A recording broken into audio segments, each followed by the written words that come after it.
Every time I go to the nursery, I walk in the door and all the beautiful plants just short out my brain. And what I went there for that specific baking area in my backyard that I needed to screen, well, I get home and I realize I've got nothing but shade ferns.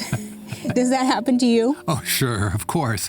Nurseries are amazing. The selection is just almost overwhelming, isn't it? Right, right. So I've developed some ideas going to the nursery with critical criteria in my head. Critical criteria is really looking at that area and saying, okay, what is the exposure? What are the soil conditions? What's the look and feel that I want? So rather than going to the nursery and being impulsive and looking at that color and saying, I've got to have it, I go there saying, all right, I'm looking for a plant that's going to be evergreen, that's going to be 3 feet tall, that would be blooming in April, May, that'll tolerate my dry conditions. Yes, and I like to think about what are the limiting conditions, like the situations that you can't work around, right? So maybe the location I'm looking at, the plant cannot exceed 2 by 2, for instance, yes, and still be able to fit in that spot. Or maybe there's no irrigation in the location that I need the plant in. Mm-hmm. So whatever the plant is, it's got to absolutely be able to... Fit your criteria. Yes, that's right. It's got to be able to, after I water it for a couple of summers, no supplemental irrigation. I'm with you on that one. Or the flip side.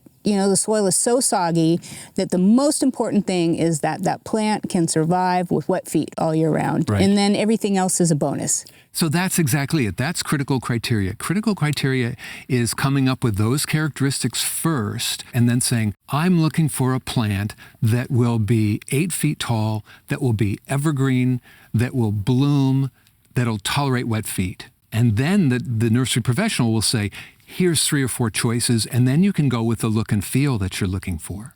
Yes.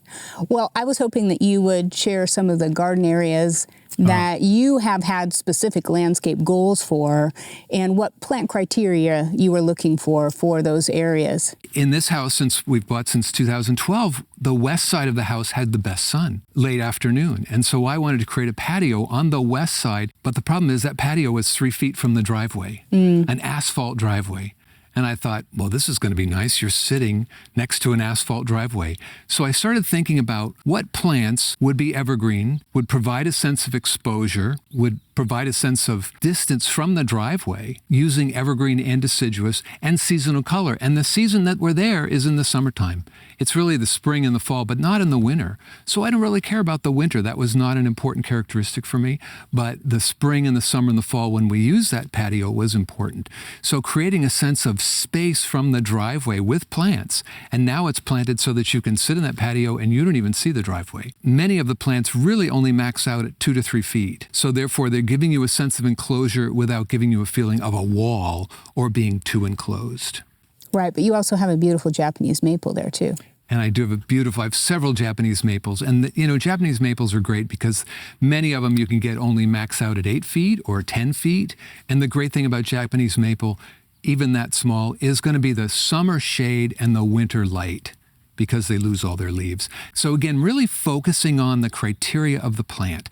What does it do? And being clear on what my criteria is for that specific area, as opposed to going to a nursery saying, I just want a hedge. It's okay to say I want a hedge, but can you be more specific with what you want that hedge? What was the other area that you wanted to talk about? Well, I have several berms, and there's berms in the landscape that were meant to block from the street. And so I didn't want the view from the street all the way to the house. And so these berms, I placed the entrance to the berms off-centered so they would not be viewed from the street. They're on the side. And then I planted with a variety of color and texture of plants. Because it's away from the house, they can get quite large.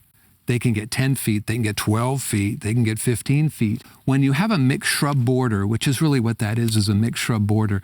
When you have a mixed shrub border, you can use a variety of colors and textures. And because my goal was screening from the street, then many of them are going to be evergreens, and the burgundies and the variegateds will be the deciduous, which will kind of peekaboo around those evergreen plants. What are some of your takeaways after planting these areas and doing this for so many years? I think there's always a learning curve when you're planting a new garden and when you're designing a new garden.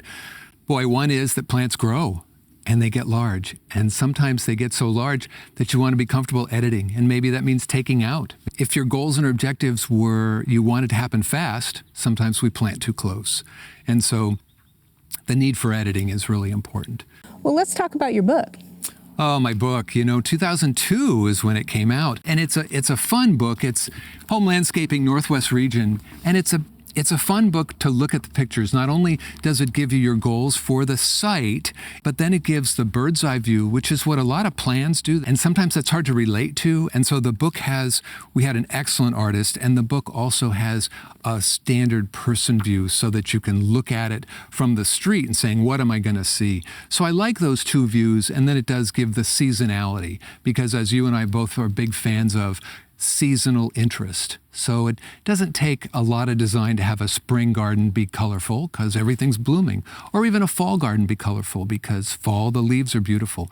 But it's that November, January, February time when things are pretty bleak that you and I like to focus on and do seasonal interest, whether it's in fragrance or whether it's in flowers, whatever it is. So again, having that seasonality has been fun part of the book also. Wildlife appreciates the seasonality too.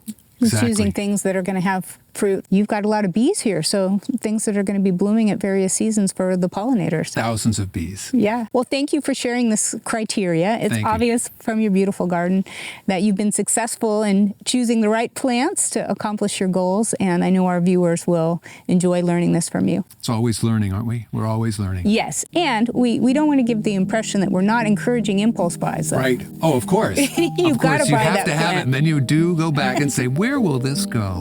And that's okay. And that's really fine. Thank you so much. Thank you.